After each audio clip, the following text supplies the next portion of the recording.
Mateus voltou rico, poderoso, com tudo o que sempre sonhou. Mas ao ver seus pais idosos, encharcados na chuva, em frente ao portão da própria casa, ele descobriu uma verdade que destruiria seu coração e mudaria tudo para sempre. A chuva caía forte naquela tarde cinzenta, transformando as ruas em espelhos d'água que refletiam o céu carregado. Mateus observava tudo através da janela do carro importado, seus dedos tamborilando no volante de couro legítimo, enquanto o motorista particular, Osvaldo, conduzia o veículo pelas ruas que ele não via há tanto tempo. Cada esquina trazia uma lembrança, cada casa abandonada contava uma história que ele preferia esquecer. O empresário bem-sucedido que retornava à cidade natal pouco lembrava o garoto magro e sonhador que havia partido anos atrás com apenas uma mala velha e muita esperança no coração. Agora, vestindo um terno italiano que custava mais do que muitas pessoas ganhavam em meses, Mateus era a personificação do sucesso.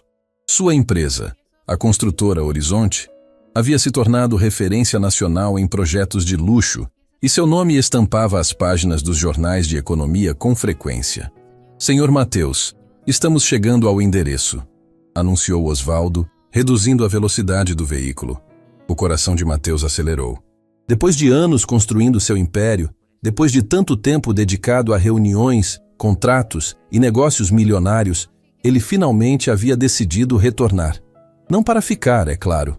Apenas uma visita rápida, talvez uma tarde com os pais, algumas fotografias para mostrar como havia vencido na vida, e então partiria novamente para sua cobertura na capital. Mas quando o carro virou a esquina da rua onde havia crescido, Mateus sentiu algo apertar em seu peito. A vizinhança estava diferente, mais deteriorada. Casas que antes eram bem cuidadas agora exibiam pintura descascada e jardins abandonados. Uma sensação estranha de desconforto começou a crescer dentro dele, como se algo estivesse profundamente errado. "Pare aqui", ordenou Mateus, ainda a alguns metros da casa de seus pais. Foi então que ele viu, e o que seus olhos capturaram naquele instante fez seu mundo inteiro parar de girar. 2 idosos estavam sentados no chão molhado, encostados no muro de uma mansão imponente. A chuva caía sem piedade sobre eles, encharcando suas roupas simples e gastas. Um cobertor velho e rasgado, que mais parecia um trapo, estava sobre seus ombros em uma tentativa patética de proteção contra o temporal. O homem idoso abraçava a mulher, tentando aquecê-la com o próprio corpo frágil, enquanto ela tremia visivelmente de frio. Mateus piscou várias vezes, como se seu cérebro se recusasse a processar a informação. Aqueles rostos envelhecidos, aquelas feições marcadas pelo tempo e sofrimento, não poderiam ser. Não, a palavra saiu como um sussurro estrangulado de sua garganta. Mas eram seu pai, Reinaldo, e sua mãe, Carmen. Os mesmos que o haviam criado com tanto amor e sacrifício. Os mesmos que trabalharam dobrado para que ele pudesse estudar. Os mesmos que venderam até os poucos pertences de valor que tinham para ajudá-lo quando decidiu partir em busca dos sonhos. E agora estavam ali, jogados na chuva como indigentes, em frente àquela mansão luxuosa que Mateus não reconhecia. Onde estava a casa simples, mas aconchegante onde havia crescido? Aquele jardim com flores que sua mãe tanto amava? A varanda onde seu pai gostava de tomar café nas manhãs de domingo? Mateus saiu do carro antes mesmo que Osvaldo pudesse abrir a porta. A chuva o atingiu imediatamente, molhando seu terno caro. Mas ele não se importou. Seus pés se moveram sozinhos, carregando-o em direção aos 2 idosos que não haviam notado sua presença. Quando estava a poucos passos, Mateus parou. De perto, a visão era ainda mais devastadora. Carmen tinha os lábios roxos de frio e suas mãos tremiam descontroladamente. Reinaldo tossia, um som úmido e doloroso que ecoava a preocupação. Ambos pareciam ter envelhecido décadas desde a última vez que Mateus os havia visto. "Mãe?"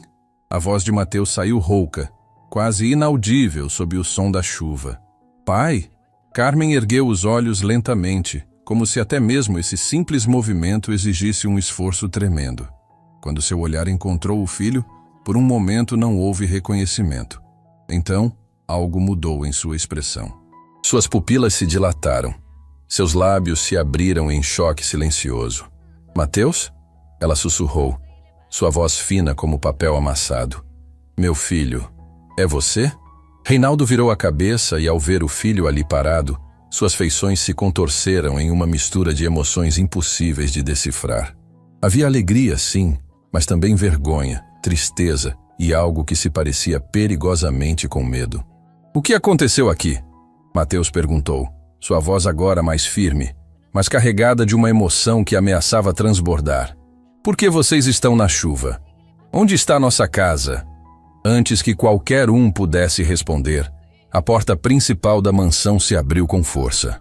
Um homem de meia idade surgiu na varanda coberta, seu rosto retorcido em irritação. Vestia roupas caras, mas de mau gosto, e seu corpo robusto bloqueava a entrada como uma barreira humana. Ei, quantas vezes eu preciso dizer para vocês saírem daqui? Gritou o homem, sua voz cheia de desprezo. Já não basta terem perdido tudo? Agora querem ficar apodrecendo na minha porta? Mateus sentiu o sangue ferver em suas veias. Virou-se para o homem com uma expressão que faria qualquer um recuar. E quem é você? Perguntou Mateus, cada palavra pontuada com autoridade. E por que meus pais estão aqui fora como se fossem... Ele não conseguiu completar a frase. O homem na varanda finalmente pareceu notar Mateus pela primeira vez. Seus olhos percorreram o terno caro, o carro de luxo estacionado, e algo mudou em sua expressão. A arrogância deu lugar a uma cautela calculista. Seus pais? Repetiu o homem cruzando os braços. Ah, então você deve ser o filho que os abandonou. O tal Mateus que fugiu e nunca mais deu notícias. Cada palavra foi como uma facada no peito de Mateus. Ele abriu a boca para se defender, para explicar que não havia abandonado ninguém, que enviava dinheiro quando podia no início, que estava construindo um futuro melhor.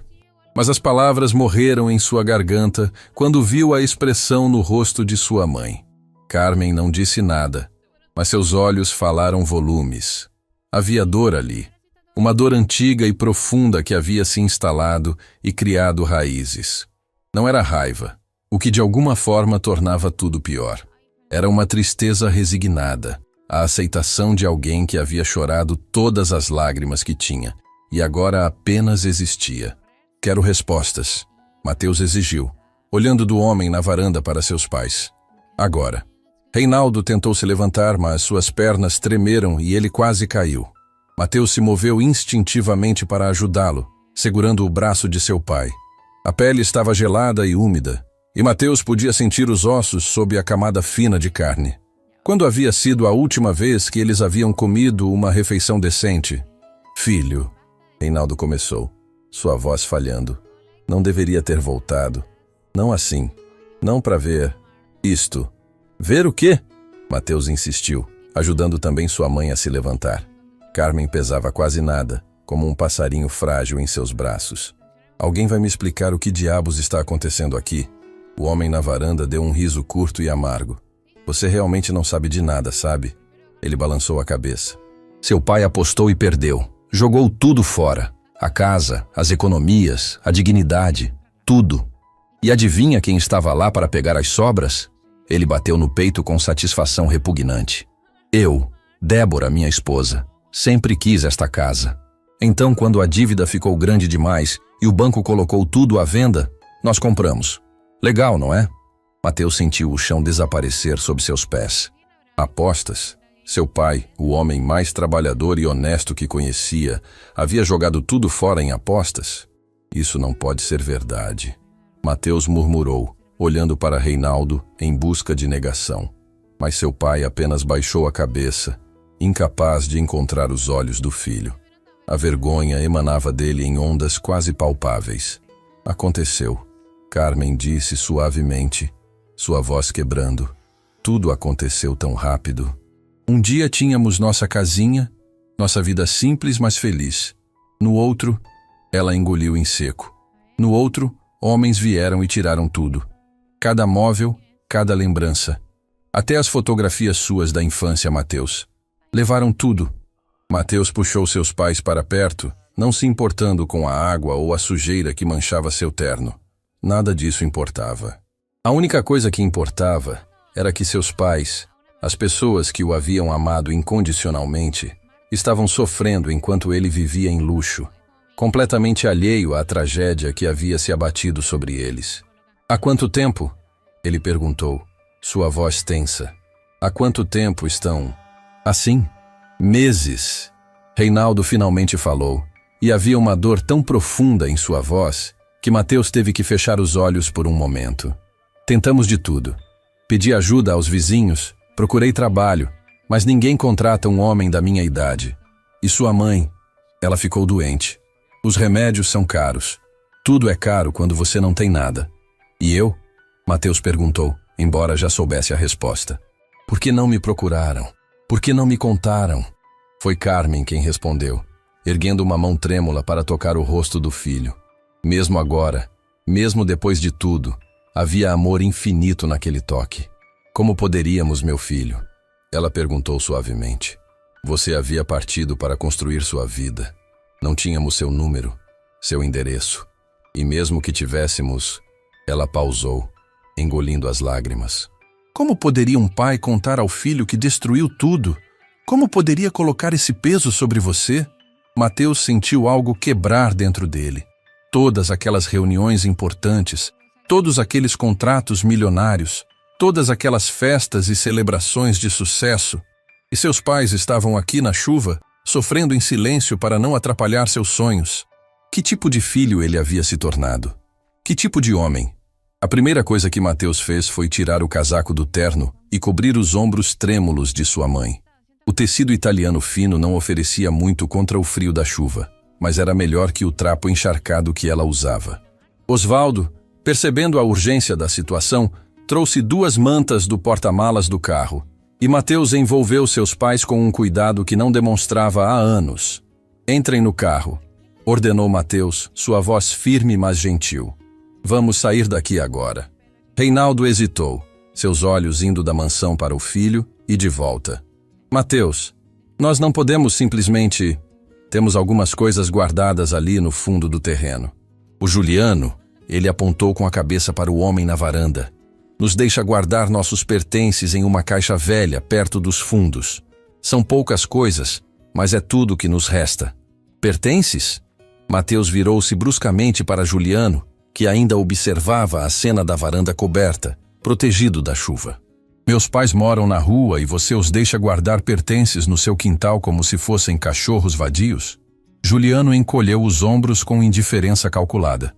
Eu podia ter chamado a polícia dezenas de vezes. Eles ficam aqui no portão praticamente todos os dias, afugentando visitas, baixando o valor do imóvel. Deixar uma caixinha nos fundos é até generoso da minha parte.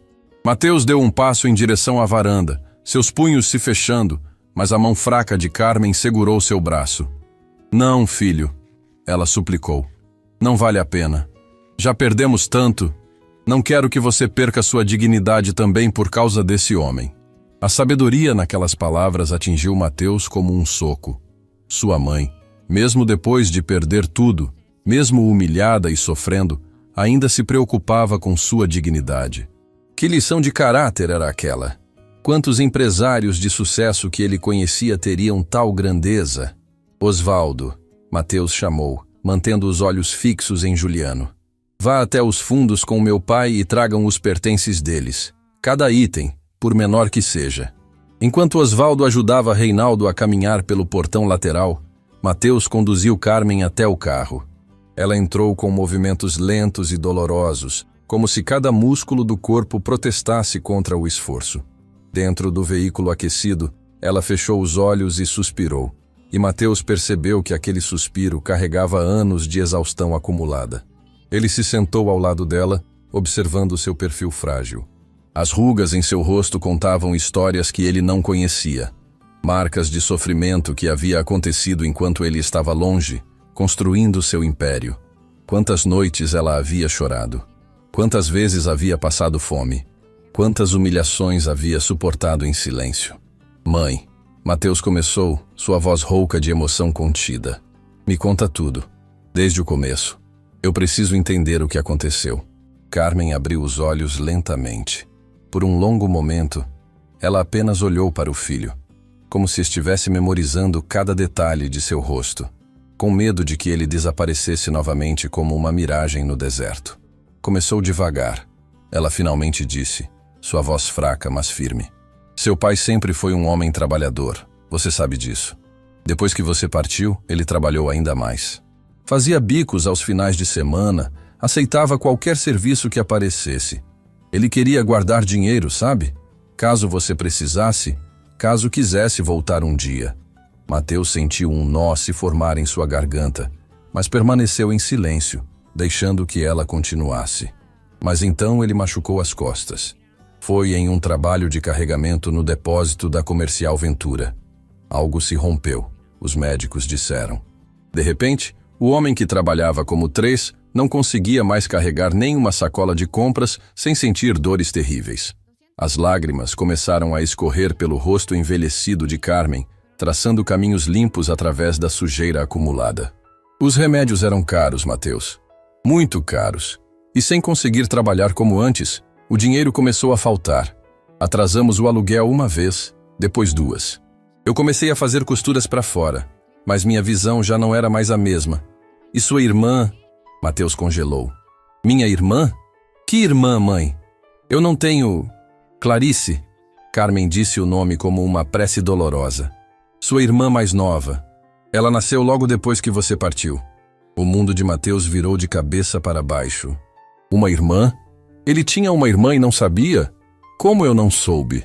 Ele perguntou, sua voz saindo mais alta do que pretendia. Por que ninguém me contou? Você não deixou endereço, filho. Não deixou telefone. Partiu dizendo que entraria em contato quando estivesse estabelecido, lembra? A voz de Carmen não carregava acusação, apenas a constatação de um fato doloroso.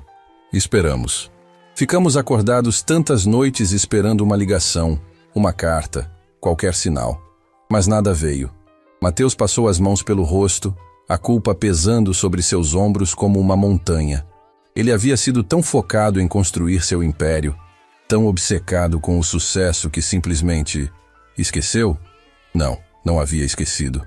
Havia escolhido manter distância, achando que voltar por cima seria melhor do que manter contato durante a luta. Onde ela está? Mateus perguntou, olhando ao redor como se a menina pudesse aparecer. Cadê a Clarice? O silêncio que se seguiu foi ensurdecedor. Carmen baixou a cabeça e seus ombros começaram a tremer. Não de frio dessa vez, mas de uma dor tão profunda que parecia rasgar sua alma ao meio. Mãe! Mateus segurou suas mãos. Onde está minha irmã? Ela ficou doente. Carmen sussurrou, cada palavra saindo como estilhaços de vidro. Uma doença no sangue. Os médicos disseram que havia tratamento, que ela poderia se curar, mas precisava de remédios especiais, de cuidados constantes. Nós vendemos tudo que tínhamos de valor, cada peça de mobília, cada eletrodoméstico, mas não foi suficiente. Mateus sentiu seu coração se despedaçar. Foi quando seu pai conheceu Valdir. Carmen continuou, as lágrimas agora caindo livremente. Ele apareceu como um salvador. Ofereceu emprestar dinheiro, disse que conhecia um médico excelente. Prometeu que poderíamos pagar devagar, sem pressa. Nós acreditamos. Que Deus nos perdoe. Nós acreditamos. A porta do carro se abriu e Reinaldo entrou, seguido por Osvaldo, que carregava uma caixa de papelão úmida e amassada. Dentro dela, Mateus podia ver alguns poucos itens. Roupas velhas, alguns documentos em sacos plásticos, uma bíblia surrada e uma pequena boneca de pano. Essa era da Clarice. Reinaldo disse suavemente, pegando a boneca com reverência. Era o brinquedo favorito dela. Sua mãe fez com as próprias mãos. Pai. Mateus forçou as palavras para fora, embora cada uma doesse. Me conta sobre o Valdir. Me conta tudo. Reinaldo trocou um olhar com Carmen e algo passou entre eles. Uma comunicação silenciosa construída ao longo de décadas de casamento. Valdir não era um salvador. Reinaldo começou, sua voz carregada de amargura e arrependimento. Era um agiota. Mas quando descobrimos, já era tarde demais. Os juros eram absurdos. Para cada real que pegávamos emprestado, devolvíamos 3. E quando não conseguíamos pagar, ele ofereceu uma solução. Carmen completou. Disse que conhecia um lugar onde seu pai poderia ganhar dinheiro rápido. Uma casa onde pessoas faziam apostas. Jogos simples, ele dizia. Seu pai podia multiplicar o dinheiro. pagar tudo o que devíamos, e ainda sobrava para continuar o tratamento da Clarice. Mateus fechou os olhos, já sabendo como essa história terminava. No começo eu ganhei, Reinaldo confessou, sua voz quebrando. Ganhei, e aquilo foi como uma droga. De repente via uma saída, via esperança. Então coloquei a casa como garantia em uma aposta grande. Valdir disse que era certeza, que o jogo estava arranjado. Eu acreditei porque precisava acreditar. E perdi. Perdi tudo em uma única noite. O silêncio dentro do carro era opressivo. Até a chuva lá fora parecia ter diminuído, como se até a natureza respeitasse o peso daquele momento. E a Clarice? Mateus perguntou, embora parte dele não quisesse saber a resposta. Ela resistiu por algum tempo depois que perdemos a casa, Carmen disse, segurando a boneca de pano contra o peito. Mas sem os remédios, sem os cuidados adequados, sua voz falhou completamente. Ela se foi durante uma noite de inverno. Reinaldo completou, lágrimas escorrendo por seu rosto envelhecido.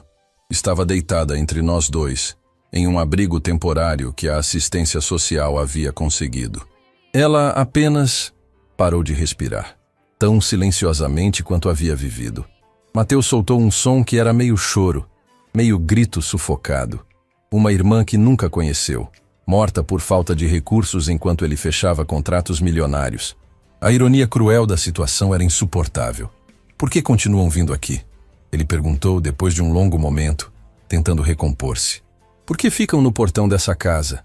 Porque sob aquele chão está enterrado nosso quintal de memórias. Carmen respondeu simplesmente. As roseiras que plantei quando você era pequeno ainda florescem lá nos fundos. A árvore onde seu pai pendurou seu balanço ainda está de pé. E embaixo daquela jabuticabeira, ela pausou respirando fundo. Embaixo daquela jabuticabeira está uma pequena caixa de metal. Dentro dela estão mechas de cabelo de você bebê, de Clarice. Os sapatinhos que ambos usaram quando deram os primeiros passos. São as únicas lembranças físicas que nos restam de que tivemos uma família, de que fomos felizes um dia. Mateus olhou para a mansão através da janela embaçada do carro.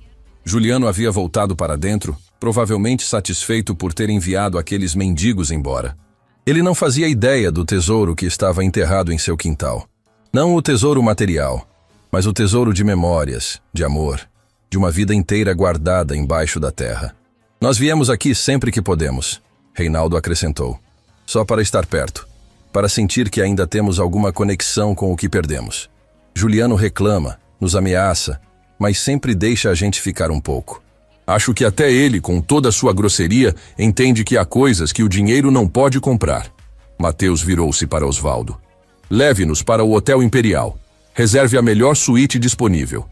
E depois, quero que você encontre uma loja de roupas ainda aberta e compre tudo o que meus pais precisarem. Roupas, sapatos, casacos quentes. Tudo do melhor. Filho, não precisa, Carmen começou. Mas Mateus a interrompeu gentilmente. Precisa sim, mãe. E isso é só o começo. Mas primeiro, vocês precisam de um banho quente, uma refeição decente e uma cama confortável. Amanhã resolveremos o resto. Enquanto o carro se afastava daquela rua de memórias dolorosas, Mateus olhou pela janela traseira. A mansão que antes era sua casa ficou cada vez menor, mas as perguntas em sua mente só cresciam. Quem era esse Valdir? Onde ele estava agora? E o que Mateus poderia fazer para consertar o estrago que havia sido feito? Uma coisa era certa, ele não descansaria até que cada gota de dignidade fosse devolvida aos seus pais. E se houvesse justiça neste mundo, aqueles que causaram tanto sofrimento pagariam caro por seus atos. Mas primeiro, ele tinha uma família para reconstruir.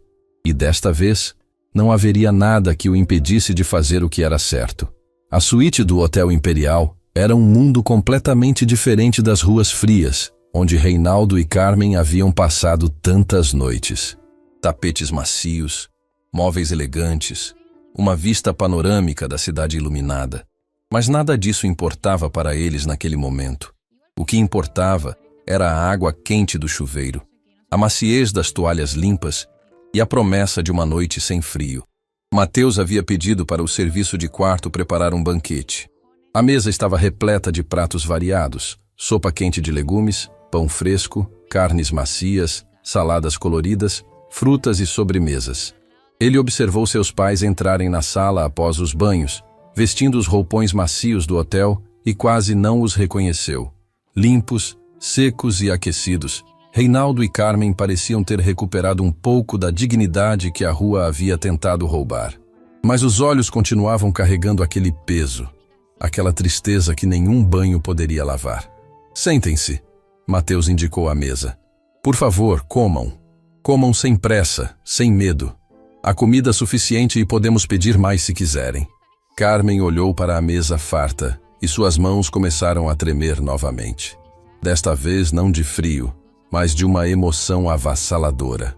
Ela se virou para Mateus e, antes que pudesse dizer qualquer coisa, desabou em lágrimas. Mateus a envolveu em seus braços e Reinaldo se juntou ao abraço. Os três ficaram ali, um nó de emoções cruas e conexão profunda, chorando juntos pelas dores do passado e pela incerteza do futuro.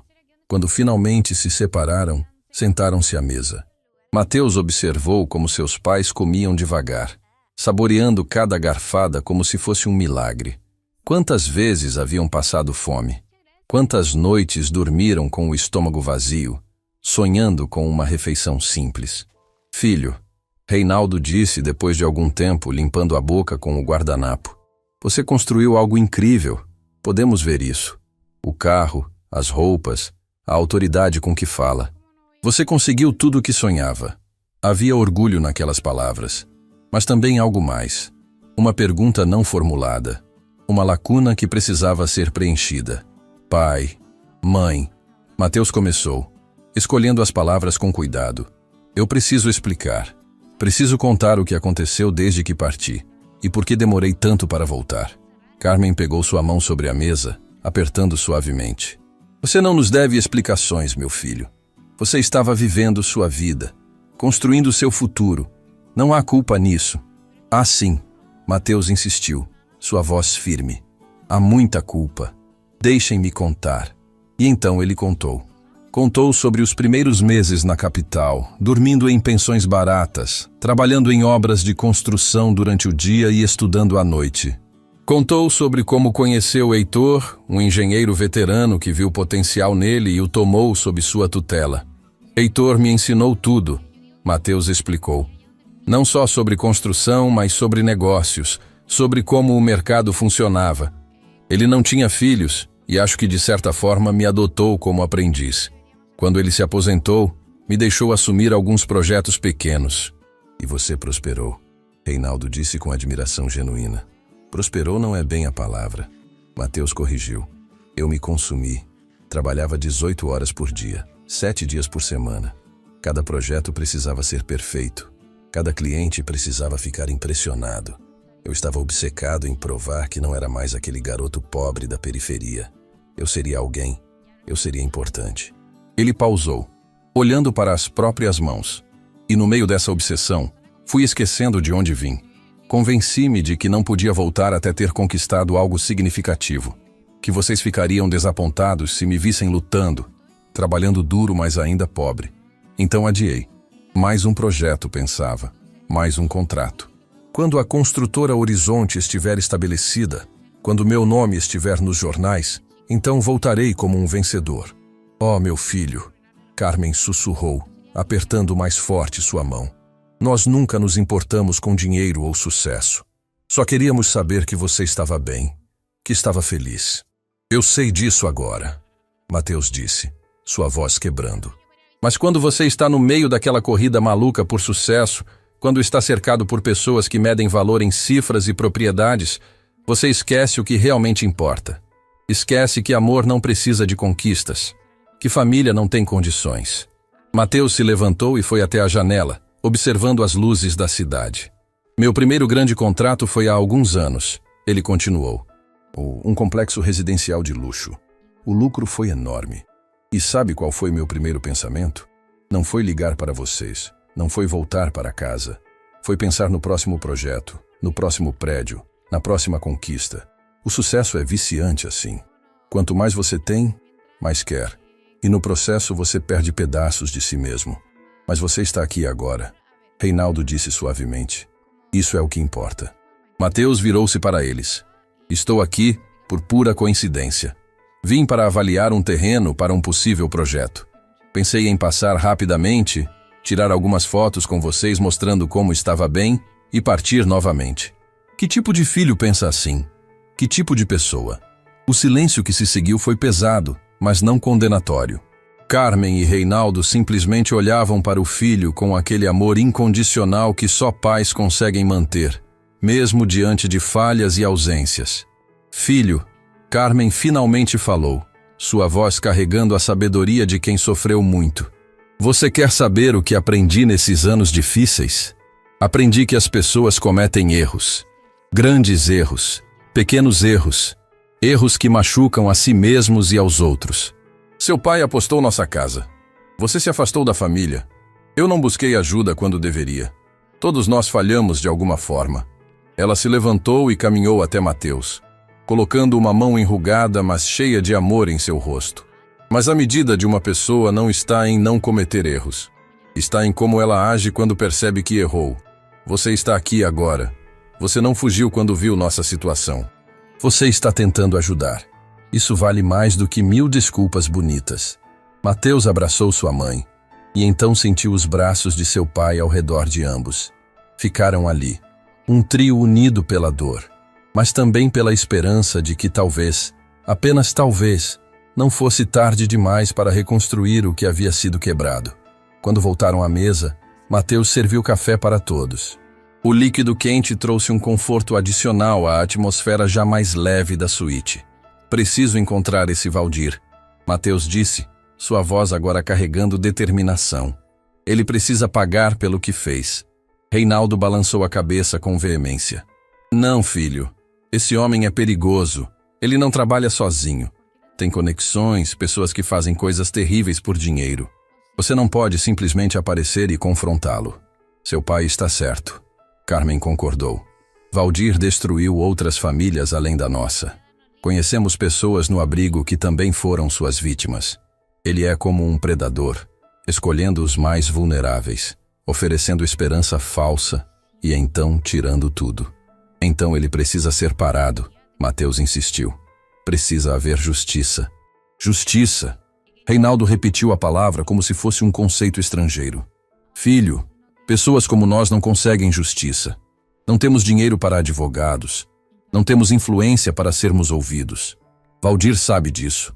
Por isso continua fazendo o que faz, sabendo que ninguém conseguirá tocá-lo. Mateus olhou para seu pai, vendo a derrota nos olhos dele. Mas Mateus não era mais aquele garoto pobre sem recursos. Ele havia construído um império, havia feito conexões, conhecia pessoas influentes. Se havia algo que seu sucesso poderia fazer, era finalmente trazer justiça para aqueles que haviam sido pisoteados. As coisas são diferentes agora, Mateus disse com convicção. Vocês têm um filho com recursos, com contatos, com capacidade de lutar. E eu vou lutar. Por vocês, pela memória da Clarice e por todas as outras famílias que Valdir destruiu. E quanto à casa? Carmen perguntou timidamente. A mansão onde morávamos. Você acha que há alguma forma de recuperá-la? Mateus pensou por um momento. Juliano havia comprado a propriedade legalmente. Provavelmente por uma fração do valor real, mas ainda assim, legalmente. Simplesmente tirar a casa dele seria impossível e incorreto. Mas talvez houvesse outro caminho. Vou fazer uma proposta a ele. Mateus decidiu. Vou oferecer comprar a propriedade por um valor justo acima do mercado. Se ele aceitar, ótimo. Se recusar, ele pausou. Então encontraremos outra casa, um lugar ainda melhor, onde vocês possam recomeçar. Mas as memórias enterradas no quintal, Carmen lembrou, tocando a boneca de pano que estava sobre a mesa. As caixas com os pertences de Clarice, suas coisas de bebê, encontraremos uma forma de recuperá-las. Mateus prometeu. Mesmo que eu precise cavar o quintal inteiro com minhas próprias mãos. Essas memórias pertencem a vocês. E ninguém tem o direito de mantê-las de vocês. Reinaldo limpou uma lágrima que insistia em cair. Não mereço um filho assim. Depois de tudo que fiz, de como joguei tudo fora, pai. Mateus o interrompeu firmemente. Chega de se punir. O que aconteceu, aconteceu. Valdir explorou sua vulnerabilidade, sua necessidade desesperada de salvar Clarice. Sim, você tomou decisões ruins, mas tomou essas decisões por amor, tentando salvar sua filha. Isso não o torna um homem mau.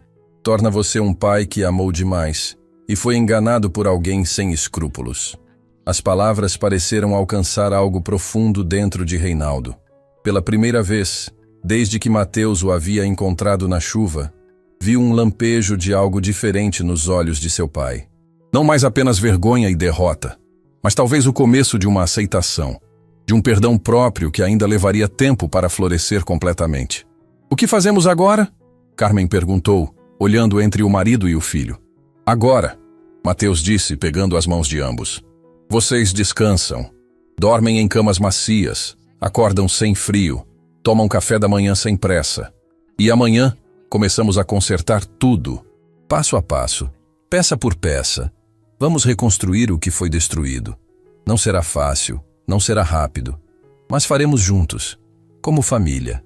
Carmen sorriu através das lágrimas, e Mateus percebeu que havia esquecido como era lindo o sorriso de sua mãe. Estava escondido sob camadas de sofrimento, mas ainda estava lá, resiliente e cheio de amor.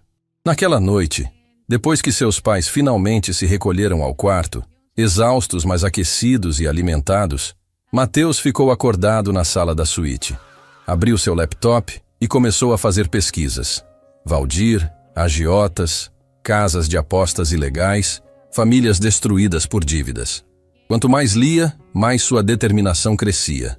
Esse não era apenas sobre sua família. Era sobre um sistema que explorava os vulneráveis, que transformava desespero em lucro, que destruía vidas sem consequências. E Mateus Ferreira da Silva, o garoto pobre que havia se tornado um empresário de sucesso, iria usar cada recurso à sua disposição para mudar isso. Começaria com Valdir, continuaria com Juliano, e não pararia até que cada pessoa que havia contribuído para o sofrimento de sua família enfrentasse as consequências de seus atos. Mas mais importante que vingança, ele reconstruiria sua família, daria aos seus pais a dignidade que mereciam e honraria a memória da irmã que nunca conheceu, garantindo que sua morte não tivesse sido em vão. O amanhecer encontraria Mateus ainda acordado, planejando, preparando, determinado. A guerra pela justiça estava apenas começando. A manhã chegou trazendo um céu limpo após a tempestade da noite anterior. Mateus havia dormido poucas horas, mas acordou com uma clareza mental que não sentia há anos. Tinha um propósito agora, algo maior do que contratos e lucros. Quando Reinaldo e Carmen acordaram, encontraram a mesa do café já preparada. Mateus havia pedido ao serviço de quarto um banquete matinal. Frutas frescas, sucos naturais, pães variados, frios, queijos, ovos preparados de diversas formas. Ele queria que seus pais experimentassem cada prazer simples que haviam sido privados durante tanto tempo. "Bom dia", Mateus cumprimentou quando eles surgiram do quarto, ainda usando os roupões do hotel. "Dormiu bem?" Carmen tinha lágrimas nos olhos novamente, mas desta vez eram lágrimas de gratidão. "Filho, há quanto tempo não dormíamos em uma cama de verdade? Nem lembro mais. Foi como estar nas nuvens." Reinaldo concordou com a cabeça, parecendo mais descansado, apesar das marcas profundas que os meses de rua haviam deixado em seu rosto. Durante o café, Mateus explicou seus planos. "Primeiro, vamos resolver a situação de moradia de vocês.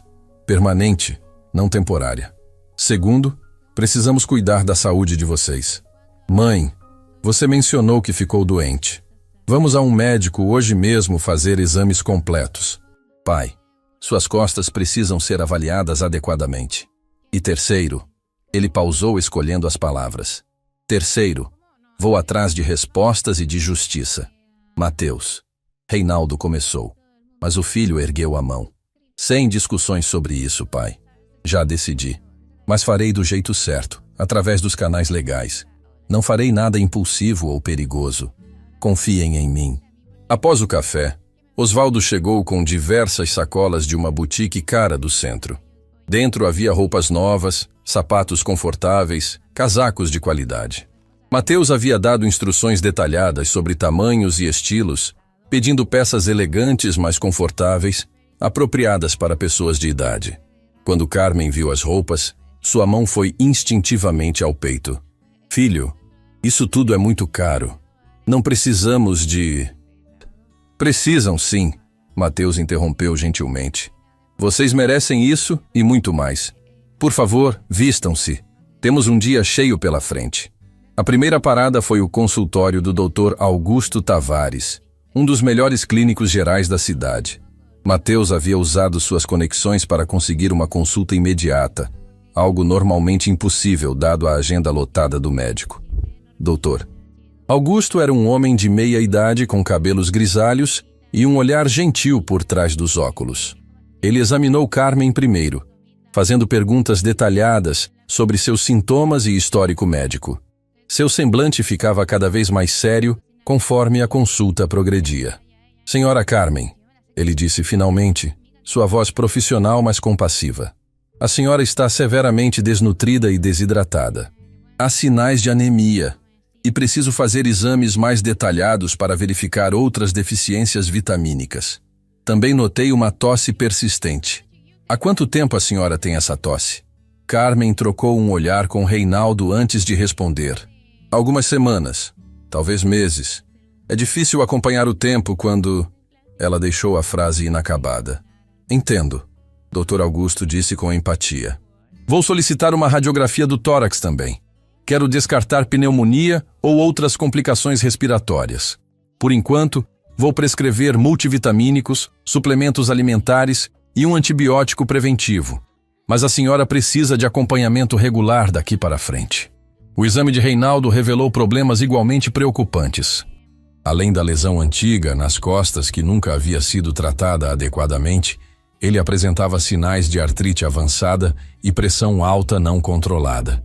Senhor Reinaldo, Dr. Augusto explicou, o senhor está andando com uma bomba relógio dentro do peito. Essa pressão arterial precisa ser controlada imediatamente, ou o senhor corre risco sério de um evento cardíaco. Quanto às costas, vou encaminhá-lo para um especialista ortopédico. Pode haver tratamentos que aliviem sua dor significativamente. Saindo do consultório com várias receitas e pedidos de exame, Mateus observou seus pais caminhando lentamente ao seu lado. Cada passo parecia exigir esforço. Cada movimento trazia desconforto. Como haviam sobrevivido nas ruas nessas condições? Que força de vontade era necessária para continuar vivendo quando o corpo inteiro gritava de dor? Vamos almoçar, Mateus sugeriu, notando que já passava do meio-dia. Conheço um restaurante ótimo aqui perto. O restaurante Mirante era conhecido por sua comida caseira de alta qualidade. Mateus havia escolhido especificamente esse lugar porque sabia que o ambiente seria acolhedor e a comida, embora sofisticada, teria o gosto do conforto de um lar. Sentados a uma mesa perto da janela com vista para um jardim bem cuidado, os três estudaram o cardápio. Peçam o que quiserem, Mateus encorajou. Sem olhar os preços, sem pensar duas vezes. Apenas escolham o que parece mais delicioso. Carmen pediu um risoto de cogumelos que ela disse ter visto em uma revista anos atrás, mas nunca imaginou que provaria. Reinaldo escolheu um prato de cordeiro assado com ervas. Mateus pediu uma massa ao molho de tomates frescos. Enquanto esperavam a comida, Mateus puxou seu telefone. Preciso fazer algumas ligações, ele explicou. Vocês se importam? Carmen e Reinaldo balançaram a cabeça. Então Mateus discou o primeiro número.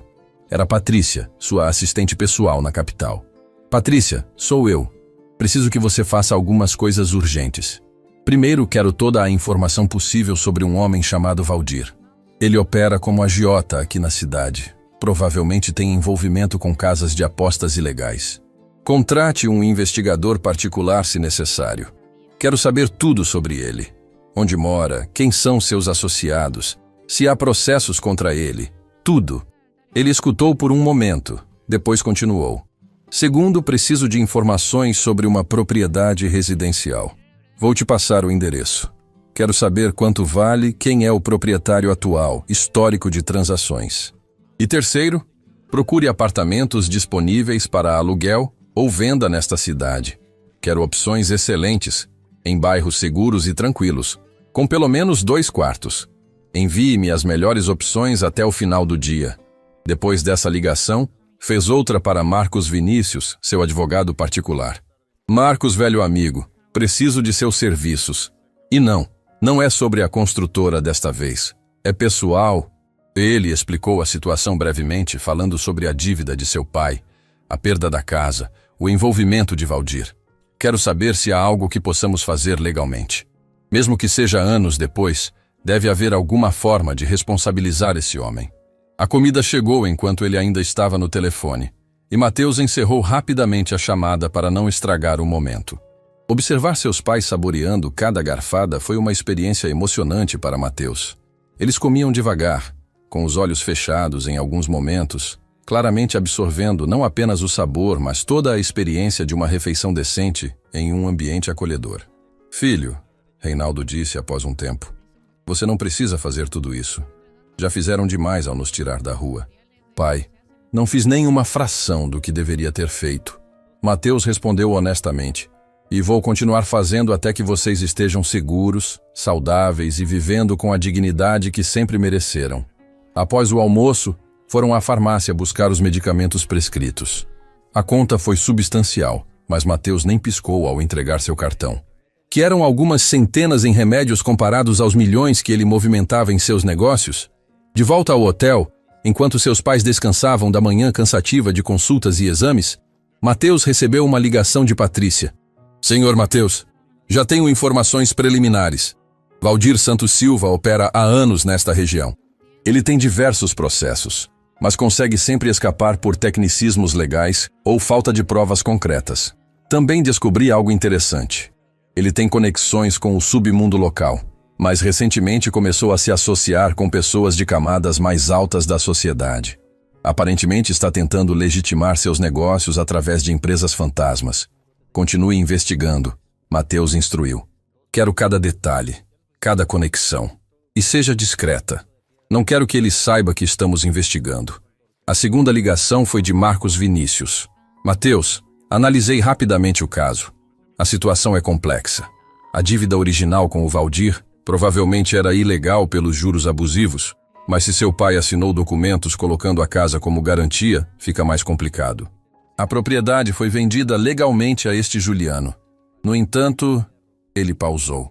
No entanto, se conseguirmos provar que houve coerção, que o jogo onde sua família perdeu tudo era fraudulento, poderíamos ter um caso, mas precisaríamos de testemunhas, de evidências. E se eu oferecesse recompensa por testemunhas? Mateus sugeriu.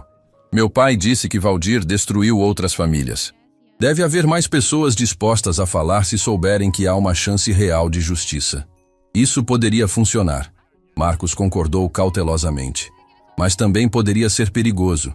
Homens como esse Valdir não gostam quando alguém cutuca seus ninhos de víboras.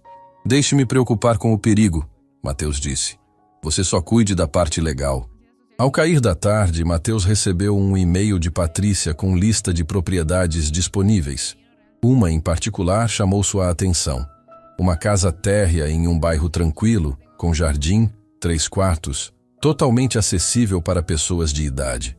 As fotos mostravam um lugar aconchegante, com boa iluminação natural e um quintal onde sua mãe poderia plantar suas amadas roseiras. Mãe, pai! Ele chamou, entrando no quarto onde eles descansavam. Venham ver uma coisa. Mostrou-lhes as fotos no computador, observando suas reações. É linda, Carmen sussurrou tocando a tela como se pudesse sentir a textura das paredes através do vidro. Podemos ir vê-la amanhã, Mateus ofereceu. Se gostarem, é de vocês. Espere. Reinaldo ergueu a mão. Não podemos simplesmente aceitar que você compre uma casa assim. Isso é demais, filho. Não vou comprar, Mateus esclareceu. Vou alugar por enquanto. Quando vocês estiverem melhor, quando eu tiver resolvido a situação toda, conversaremos sobre algo permanente. Por agora, só quero que tenham um teto seguro sobre suas cabeças. Isso é pedir demais? Carmen e Reinaldo se entreolharam, uma comunicação silenciosa passando entre eles. Está bem, Reinaldo finalmente concordou. Mas com uma condição. Assim que eu estiver melhor das costas, quero trabalhar. Nem que seja fazendo pequenos serviços. Não vamos ser sustentados como inválidos. Combinado. Mateus aceitou, sabendo que a dignidade de seu pai exigia isso. Mas primeiro você se recupera completamente. Naquela noite, jantaram no restaurante do hotel. A conversa fluiu mais facilmente que no dia anterior, como se os anos de separação estivessem lentamente sendo preenchidos com novas memórias, novas conexões. Carmen contou histórias sobre a pequena Clarice, sobre como ela amava desenhar mesmo sem nunca ter tido lápis de cor adequados, sobre como fazia melodias com garrafas vazias, transformando pobreza em música, sobre como, mesmo doente, sempre encontrava motivos para sorrir. Ela teria amado conhecer você melhor, Carmen disse a Mateus, segurando sua mão. Sempre perguntava sobre o irmão que tinha partido para conquistar o mundo. Eu contava histórias sobre você, sobre como era inteligente e determinado. Ela queria ser como você, quando crescesse. Mateus teve que desviar o olhar, as lágrimas ameaçando cair. Uma irmã que nunca conheceu, mas que havia olhado para ele como herói, e ele nem sabia de sua existência. Vou honrar a memória dela, Mateus prometeu. De alguma forma, vou garantir que sua vida curta tenha significado. Ela já teve significado. Reinaldo disse suavemente. Nos ensinou que amor não mede tempo, que mesmo poucos anos de vida podem ser cheios de luz. Clarice foi nosso presente, embora breve. Tarde da noite, quando seus pais já dormiam, Mateus saiu para a varanda da suíte. A cidade se estendia abaixo dele, milhares de luzes representando milhares de histórias. Quantas dessas histórias eram como a de sua família? Quantas pessoas sofriam em silêncio enquanto predadores como Valdir prosperavam? Seu telefone vibrou. Era uma mensagem de Patrícia. Encontrei algo importante sobre Valdir. Precisamos conversar com urgência amanhã cedo. Mateus sorriu friamente. A caçada estava apenas começando, e ele seria implacável em sua busca por justiça. O sol ainda não havia nascido completamente quando Mateus recebeu Patrícia em sua suíte. A assistente chegou carregando uma pasta volumosa, seu rosto mostrando a seriedade do que estava prestes a revelar. Mateus pediu que conversassem na sala, longe do quarto onde seus pais ainda dormiam. "O que você descobriu?" ele perguntou, servindo café para ambos. Patrícia abriu a pasta, espalhando documentos e fotografias sobre a mesa. "Senhor Mateus, Valdir Santos Silva é pior do que imaginávamos. Ele não é apenas um agiota comum. Descobrimos que ele opera toda uma rede de exploração financeira. Mas aqui está o interessante." Ela apontou para uma série de documentos. "Ele cometeu um erro crucial há alguns meses. Começou a lavar dinheiro através de uma empresa de fachada, a Investimentos Progresso, e deixou um rastro de papel que conecta diretamente suas operações ilegais às contas bancárias da empresa." Mateus examinou os documentos com atenção crescente. "Como conseguiu isso?" "Nosso investigador tem contatos. E encontramos algo mais." Patrícia puxou outra foto. "Este é Maurício Gomes, ex-funcionário de Valdir. Ele está disposto a testemunhar. Aparentemente, teve um desentendimento com o chefe e foi dispensado sem receber o que lhe era devido. Ele sabe de tudo. Os jogos fraudados, os contratos ilegais, até mesmo tem gravações de conversas comprometedoras." "Gravações?" Mateus sentiu uma onda de esperança. Sim, Maurício era responsável pela segurança das casas de apostas clandestinas. Ele instalava câmeras e gravadores. Quando foi demitido, levou cópias de tudo como seguro de vida. Está assustado, mas disposto a entregar tudo se garantirmos sua proteção e alguma compensação financeira. Mateus recostou-se na cadeira, processando as informações. Finalmente tinham algo concreto. Não era apenas a palavra de vítimas contra um criminoso esperto. Era evidência física, documentada, irrefutável. "Organize uma reunião com Maurício. Hoje, se possível. E entre em contato com Marcos Vinícius. Ele precisa saber disso imediatamente. Com essas provas, podemos não só processar Valdir criminalmente, mas também ajudar todas as outras famílias que ele destruiu." Patrícia concordou e começou a fazer ligações enquanto Mateus ouvia os sons vindos do quarto. Seus pais estavam acordando. Ele guardou os documentos rapidamente, não querendo preocupá-los antes do tempo. Durante o café da manhã, Mateus manteve um semblante tranquilo, conversando sobre a visita à casa que haviam visto nas fotos.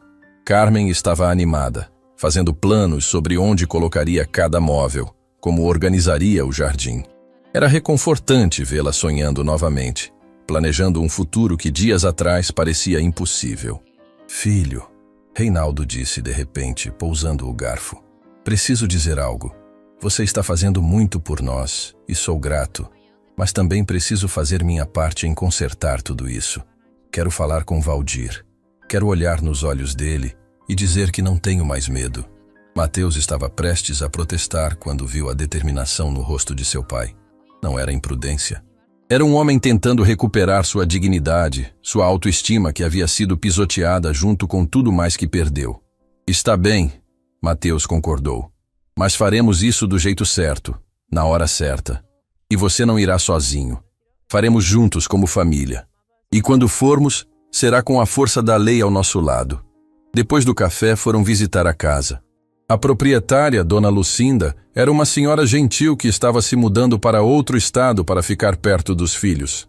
Ela mostrou cada cômodo com carinho, explicando detalhes sobre a casa que claramente amava. Cuidem bem dela, Dona Lucinda pediu quando Mateus confirmou que queria alugar imediatamente. Esta casa tem alma.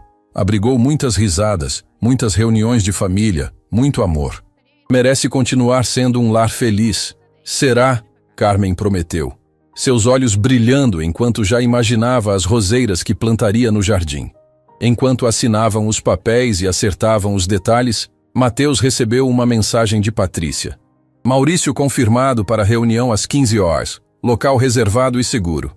As horas seguintes foram gastas comprando móveis e utensílios básicos para a casa. Mateus insistiu em comprar tudo novo, mas escolheu itens práticos e confortáveis em vez de ostensivamente caros. Sabia que seus pais se sentiriam mais à vontade com simplicidade de qualidade do que com luxo exagerado. Carmen escolheu um jogo de sofás bege claro, uma mesa de jantar de madeira que lembrava a que tinham antigamente, cortinas delicadas para as janelas. Reinaldo selecionou uma poltrona reclinável perfeita para suas costas doloridas, uma televisão de tamanho modesto, ferramentas para cuidar do jardim. Está parecendo um lar de verdade, Carmen disse quando os primeiros móveis começaram a chegar, lágrimas de alegria escorrendo por seu rosto. Às 3 da tarde, Mateus precisou se ausentar para a reunião crucial. Inventou uma desculpa sobre verificar documentos do aluguel, deixando seus pais animadamente organizando a nova casa com a ajuda de Osvaldo. O encontro com Maurício aconteceu em um escritório discreto que Patrícia havia alugado para a ocasião. Marcos Vinícius já estava lá quando Mateus chegou, assim como um homem magro de aparência nervosa que só podia ser o tal Maurício. Senhor Mateus Ferreira. Maurício se levantou, estendendo uma mão trêmula. Agradeço por me receber. Sei que arrisquei muito ao concordar com isso, mas não consigo mais dormir à noite sabendo de todas as famílias que ajudei a destruir, mesmo que indiretamente. Sente-se, Mateus indicou. Me conte tudo. Durante as próximas 2 horas, Maurício revelou detalhes chocantes da operação de Valdir. As casas de apostas eram rigorosamente controladas. Os jogos eram manipulados para garantir que as vítimas ganhassem no início, criando falsa confiança, para depois perderem tudo. Havia psicólogos trabalhando para Valdir, especialistas em identificar vulnerabilidades emocionais e explorá-las. Seu pai, Maurício disse diretamente a Mateus, foi um caso clássico. Valdir soube da filha doente através de contatos no hospital. Ele tem informantes em vários lugares, hospitais, bancos, até em agências de assistência social. Quando identificou a necessidade desesperada de dinheiro, montou a armadilha perfeita. Mateus sentiu a raiva ferver em suas veias, mas manteve a compostura. E você tem provas disso tudo? Maurício abriu uma mochila e colocou sobre a mesa diversos pendrives e uma caixa de documentos. Gravações de áudio e vídeo de Valdir instruindo seus funcionários sobre como manipular vítimas. Planilhas mostrando o dinheiro entrando e saindo das casas de apostas. Contratos fraudulentos. Até conversas onde ele se gabava de ter juízes e policiais no bolso. Guardei tudo porque sabia que um dia precisaria disso para me proteger. Marcos Vinícius examinou o material com crescente satisfação profissional. Isso é ouro, Mateus. Com essas evidências, não apenas processamos Valdir criminalmente, Mas podemos derrubar toda a rede dele. E mais importante, podemos anular muitas das dívidas que ele cobrou ilegalmente, incluindo a que resultou na perda da casa de seus pais. Anular? Mateus se inclinou para a frente. Significa que a transação da casa pode ser contestada se provarmos que foi resultado de coerção e fraude. Vai levar tempo, vai precisar de processo judicial, mas há uma chance real de recuperar a propriedade. Mateus respirou fundo. Justiça estava finalmente ao alcance. O que precisamos fazer? Primeiro, Marcos começou a listar. Entregamos esse material ao Ministério Público. Com essas provas, eles vão abrir uma investigação formal. Segundo, entramos com um processo civil em nome de seu pai para anular a dívida e recuperar a casa. Terceiro, organizamos as outras vítimas para processos coletivos. Valdir vai enfrentar não apenas a justiça criminal, mas também dezenas de processos civis que vão drenar cada centavo que ele ganhou ilegalmente. Quanto tempo vai levar? Mateus perguntou. Meses, talvez anos para todos os processos serem concluídos. Mas posso conseguir uma liminar urgente impedindo Valdir de se desfazer de bens e contas bancárias. E o processo criminal pode resultar em prisão preventiva dele, especialmente considerando que há provas de ele ter ameaçado testemunhas no passado. Mateus virou-se para Maurício. Você está em perigo agora. Valdir vai descobrir eventualmente que foi você quem forneceu as provas. Eu sei. Maurício admitiu, sua voz baixa. Mas não posso continuar vivendo com esse peso na consciência. Minha própria mãe quase caiu nas garras dele. Se isso acontecer, eu nunca me perdoaria por não ter feito nada quando podia. Vou garantir sua proteção, Mateus prometeu. E vou compensá-lo adequadamente por sua coragem. Mas mais importante, você está salvando dezenas, talvez centenas de famílias de destruição futura. Quando Mateus voltou para a casa nova de seus pais, já era noite. Encontrou-os na cozinha. Carmen experimentando o fogão novo fazendo um jantar simples. Reinaldo montando uma estante na sala. A cena era tão ordinária, tão maravilhosamente normal, que Mateus teve que parar na porta por um momento apenas para absorver. Filho, Carmen o viu primeiro. Chegue na hora certa. Fiz macarronada, igual fazia quando você era pequeno. Durante o jantar, Mateus finalmente contou sobre a reunião com Maurício, sobre as provas contra Valdir, sobre a possibilidade real de recuperar a casa antiga. Reinaldo ficou em silêncio por um longo momento, processando a informação. Significa que vai haver justiça? De verdade? Vai, Mateus confirmou. Não vai ser rápido, não vai ser fácil, mas Valdir vai pagar por tudo que fez. A vocês e a tantas outras famílias. Carmen começou a chorar, mas eram lágrimas de alívio, de esperança, de uma ferida antiga finalmente começando a cicatrizar. E a casa? Ela perguntou. Nossa casa antiga, onde Clarice... Se tudo correr como Marcos acredita, podemos recuperá-la. Mas Mateus ergueu a mão antes que se animassem demais. Isso vai levar tempo. Processos judiciais são lentos. Enquanto isso, vocês têm este lar. E se por algum motivo não conseguirmos a casa antiga de volta, usaremos o dinheiro da indenização para comprar outra propriedade. O importante é que vocês nunca mais passarão por necessidades. Reinaldo limpou os olhos com as costas da mão. Sabe o que é mais difícil de acreditar, filho? Não é nem a possibilidade de recuperar a casa ou de Valdir ser punido. É acreditar que eu mereço uma segunda chance, que apesar de todas as escolhas terríveis que fiz, ainda há esperança. Pai, Mateus segurou a mão do homem mais velho. Todos merecem uma segunda chance. Você foi enganado, manipulado, em um momento de vulnerabilidade extrema. Sim, fez escolhas ruins, mas fez tentando salvar sua filha. Há honra nisso, mesmo que o resultado tenha sido trágico. O que define um homem não é nunca cair, é ter coragem de se levantar depois da queda. Aquelas palavras pareceram penetrar profundamente em Reinaldo. Pela primeira vez desde que Mateus o havia reencontrado, viu seu pai verdadeiramente sorrir. Não um sorriso triste ou carregado de dor, mas um sorriso genuíno de esperança. Dias depois, Marcos Vinícius entregou formalmente todo o material ao Ministério Público. A resposta foi rápida e decisiva.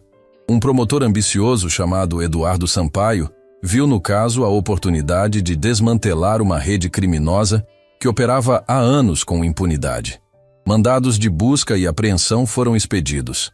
Na manhã seguinte, a polícia realizou uma operação coordenada atingindo simultaneamente a casa de Valdir, seus escritórios e as 3 casas de apostas clandestinas que ele operava. O próprio Valdir foi preso em flagrante com documentos comprometedores e uma quantidade substancial de dinheiro sem origem declarada. Mateus estava com seus pais quando receberam a notícia. Carmen cobriu a boca com as mãos, incrédula. Reinaldo simplesmente baixou a cabeça e começou a chorar. Anos de medo e vergonha finalmente sendo lavados por aquelas lágrimas. Acabou, ele sussurrou. Realmente acabou. Mas não havia acabado completamente. Ainda havia uma conta pendente. Algumas semanas depois, com Valdir preso preventivamente e as investigações avançando, Mateus foi visitar Juliano na mansão que antes pertencia a seus pais. Desta vez, não chegou encharcado de chuva e desesperado. Chegou em seu carro de luxo, acompanhado por Marcos Vinícius, com uma proposta formal. Juliano os recebeu na varanda, sua arrogância anterior substituída por cautela. As notícias sobre a prisão de Valdir haviam circulado, e ele sabia que Mateus estava no centro daquilo tudo. Vim fazer uma proposta. Mateus começou sem rodeios. Quero comprar esta propriedade. Vou oferecer 50% acima do valor de mercado. É uma proposta generosa, considerando que o processo que está sendo preparado vai provar que a transação original foi fraudulenta. Juliano cruzou os braços, tentando parecer no controle. E se eu não quiser vender? Marcos Vinícius deu um passo à frente. Então esperamos a decisão judicial que quase certamente anulará a compra que o senhor fez. O senhor perderá a casa e provavelmente enfrentará processos por compra de propriedade através de meios fraudulentos. Ou, ele pausou dramaticamente, aceita a oferta generosa do meu cliente, sai com um lucro considerável e evita qualquer complicação legal. A matemática era simples. E mesmo alguém tão obtuso quanto Juliano conseguia fazer as contas. Alguns dias depois, o contrato de compra estava assinado. Na tarde que recebeu as chaves, Mateus foi até a casa com seus pais. Eles pararam no portão, o mesmo onde haviam estado sentados na chuva naquela primeira noite devastadora. Mas agora era diferente. Agora eles estavam entrando não como mendigos, mas como proprietários legítimos. Carmen caminhou diretamente para os fundos, para o jardim que havia cultivado com tanto amor. As roseiras ainda estavam lá, um pouco selvagens da falta de cuidado, mas vivas. E embaixo da jabuticabeira, exatamente onde ela havia descrito, Reinaldo começou a cavar. A caixa de metal estava exatamente onde a haviam enterrado. Dentro, protegidas por sacos plásticos, estavam as memórias, fotografias de Mateus bebê, mechas de cabelo loiro de Clarice, sapatinhos minúsculos, desenhos infantis, uma pulseirinha de hospital. Carmen segurou cada item como se fosse o maior tesouro do mundo. Porque eram. Eram a prova física de que tiveram uma família, de que amaram e foram amados, de que existiram momentos de pura felicidade, mesmo que breves. Vamos fazer algo especial com esta casa, Mateus disse, uma ideia tomando forma em sua mente. Vamos reformá-la completamente, mas preservando a essência, as memórias. E vamos transformar parte dela em uma fundação. Fundação? Reinaldo perguntou. A Fundação Clarice, Mateus explicou, sua voz carregada de emoção. Vamos ajudar outras famílias que estão passando pelo que vocês passaram. Famílias com crianças doentes que precisam de tratamento, mas não têm recursos. Vamos garantir que nenhuma outra Clarice morra por falta de dinheiro para remédios. Que nenhum outro Reinaldo seja levado ao desespero por não conseguir salvar seu filho. Esta casa, onde tanto sofrimento começou, vai se tornar um símbolo de esperança. Carmen olhou para o filho com tanto orgulho que Mateus sentiu seu peito apertar. Ela teria amado isso, ela disse suavemente. Nossa pequena Clarice, que sempre quis ajudar os outros mesmo quando era ela que precisava de ajuda. Que lindo legado para deixar. Meses se passaram. A Fundação Clarice foi oficialmente estabelecida, com Mateus fornecendo o financiamento inicial e Reinaldo e Carmen trabalhando como coordenadores voluntários. A casa foi reformada com sensibilidade, mantendo o jardim de roseiras, a jabuticabeira, preservando a alma do lugar enquanto o transformava em algo novo e esperançoso. Valdir foi condenado a 16 anos de prisão por extorsão, fraude, operação de jogos ilegais e lavagem de dinheiro. Seus bens foram confiscados e o dinheiro foi usado para ressarcir parcialmente suas vítimas. Dezenas de famílias tiveram suas dívidas anuladas e puderam recomeçar suas vidas. Mateus reduziu suas horas de trabalho na construtora, delegando mais responsabilidades e passando mais tempo com seus pais e na fundação. Descobriu que havia mais satisfação em ajudar uma família necessitada a conseguir tratamento médico para um filho do que em fechar mais um contrato milionário. Em um domingo ensolarado, um ano após aquela tarde chuvosa que mudou tudo, a família estava reunida no jardim da antiga casa, agora sede da fundação. Havia uma pequena cerimônia planejada, a inauguração oficial e a plantação de uma roseira especial em memória de Clarice. Você sabe, Reinaldo disse a Mateus, enquanto preparavam a terra para a nova roseira. Eu costumava achar que havia destruído tudo, que minhas escolhas ruins tinham arruinado nossa família para sempre. Mas olhando para tudo isso, para toda a esperança que surgiu do desespero, percebo que às vezes Deus usa até nossas piores quedas para criar algo bonito. Não foi Deus que apostou a casa, pai, Mateus respondeu honestamente. E não foi ele que me manteve afastado por anos. Fomos nós, com nossas falhas humanas. Mas talvez a redenção esteja exatamente nisso. Em reconhecer nossos erros, fazer as pazes com eles e então usar o que aprendemos para fazer diferença na vida dos outros. Carmen juntou-se a eles, trazendo a muda de roseira. Era de uma variedade especial, de flores brancas que a vendedora havia chamado de Rosa da Paz. Perfeito, ela disse, posicionando a planta cuidadosamente. Clarice sempre trouxe paz onde quer que estivesse, mesmo em meio ao sofrimento. Esta rosa vai crescer forte e bela, e cada flor será uma lembrança de que mesmo as vidas mais curtas podem deixar impactos eternos. Enquanto plantavam juntos a roseira, Mateus percebeu que aquele era o verdadeiro sucesso. Não os prédios que construiu, não os milhões que acumulou, não os contratos que assinou. O verdadeiro sucesso estava ali, nas mãos sujas de terra trabalhando juntas, no amor que havia sobrevivido à tragédia, na esperança que havia brotado do desespero mais profundo. A história da família Ferreira da Silva era, em última análise, uma história sobre segundo chances, sobre como nunca é tarde demais para fazer o que é certo, sobre como o amor verdadeiro sobrevive mesmo às tempestades mais devastadoras. E sobre como, às vezes, precisamos perder tudo para descobrir o que realmente importa. Enquanto o sol se punha sobre o jardim, tingindo as roseiras de dourado, 3 gerações de amor e sacrifício estavam representadas ali. Reinaldo e Carmen, que haviam sobrevivido ao impossível. Mateus, que havia aprendido que sucesso sem família é vazio. E Clarice, cuja memória agora vivia através de cada criança que a fundação ajudava a salvar. A tempestade havia passado, e no lugar da destruição havia crescido um jardim. Quiero un pepino. Todo lo que necesito para tener un hámster y para ser feliz es un pepino. What's your motive? So tell me what's your motive? What's your motive?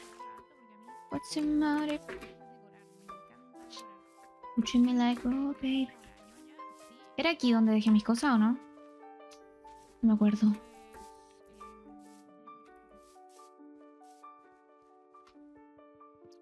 Gracias.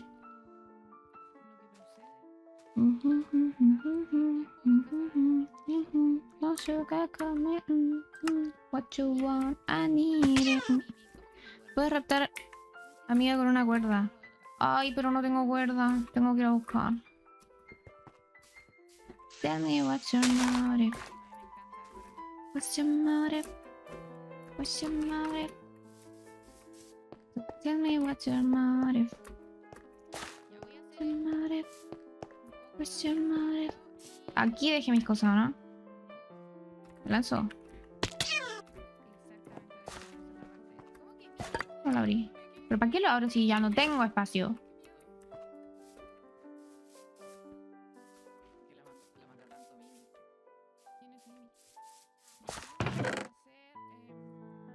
¿Qué que no tengo nada de espacio. Necesito una... Lo mayor esto. Y esto. Porque estos son los más importantes. The spider to the fireman that broke. The person that Korea told the joke. The inspiration to be seen. And at the television screen. Spider to the fireman that broke. Did you tell the fucking person before you I told the joke. Mientras no esté haciendo nada, les voy a cantar las canciones. Porque sí, es la única manera de entretenerlos. One is 1,000 times got demon bolder. Don't be surprised when you get bent older. They told ya, but you are dying for it. She saw us a grabbing out and was what it's in. The kids will dream of making it. Another variation on a theme. A tangle on a television and the magazine.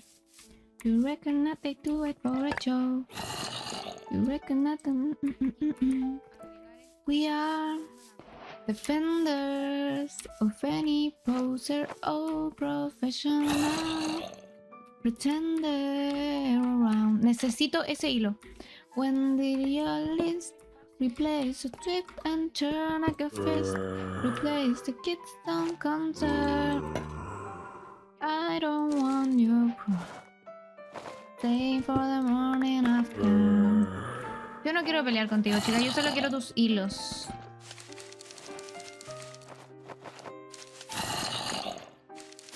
¿Cuánto necesito?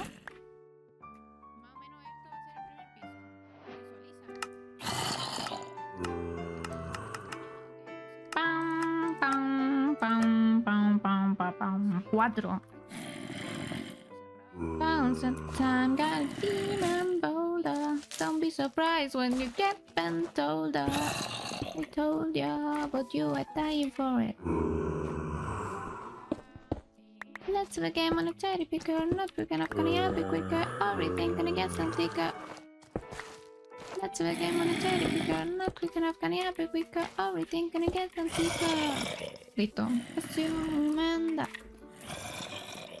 Who'd want to be man of the people when there's people like you? Listo, ya estamos un poquito más estable. Porque tenemos mochila, que es lo más importante actualmente. No sé si hacer un para abajo o hacer un cuadrado pelado que diga esto es de Coveney. My cock is much bigger than yours. With the feeling so pure. Oh, in the night with the crew regulator smoking cigarro. In the night with the crew regulator smoking cigarro.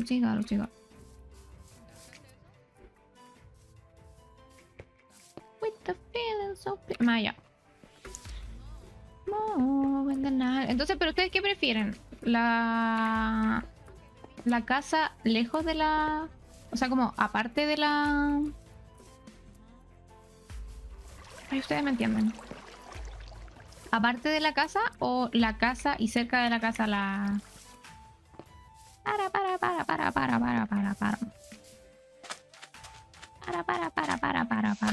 De aquí vengo, ¿no? Sí. Para. ¿Y dónde está el fucking cofre? Ahí está. Where the animators at the anime? Where the...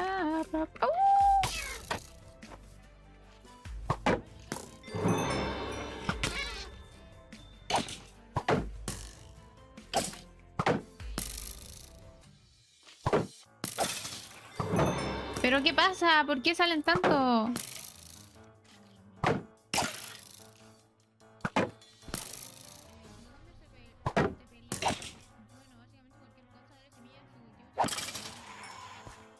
Espero que no salgan más. Let smoking cigarro. Michael can walk like through the door with the feeling so... ¿Por qué se van a llover?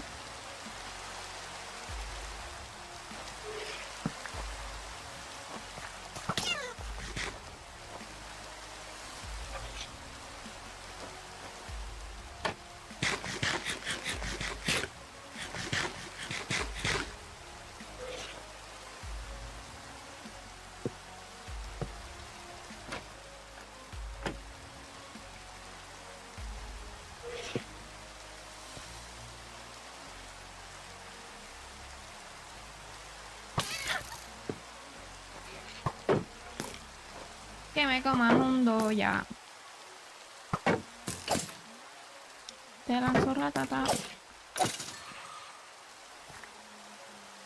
Y si miraste, no mientras yo te vi rotundamente, cesantemente, bien simpático. Entra mi flow psicopático.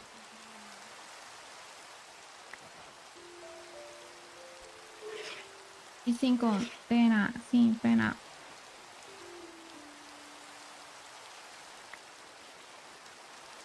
Yo. ¿Cómo se hacía? Me estoy volviendo loca.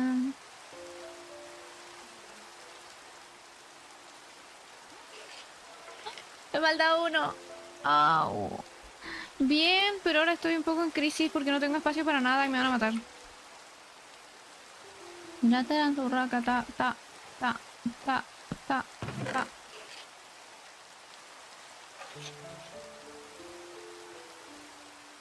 Necesito 4. No me vengas con tus imbeciladas. Cabrón. 4.000 cojones.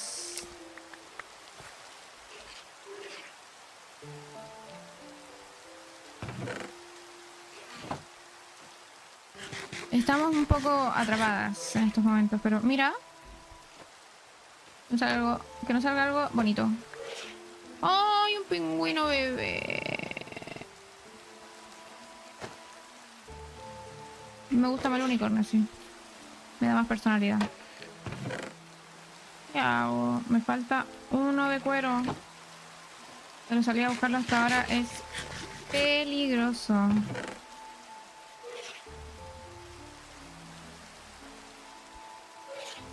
¿Dónde tan penadita? Perdón, es que me volví loca y me desordené entera. Pues es que me van a matar. Eso es lo que pasa. ¿Esto se come? Tomatillo.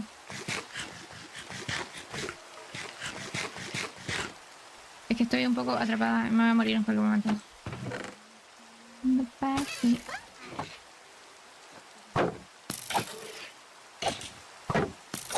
Están Ovis conmigo, Ovis. Yo vine solo por una fucking mochila. Todo lo que quiero es una mochila, pero me vienen a atacar constantemente. Entonces no puedo moverme mucho. Me voy a comer una guerraga, ¿no?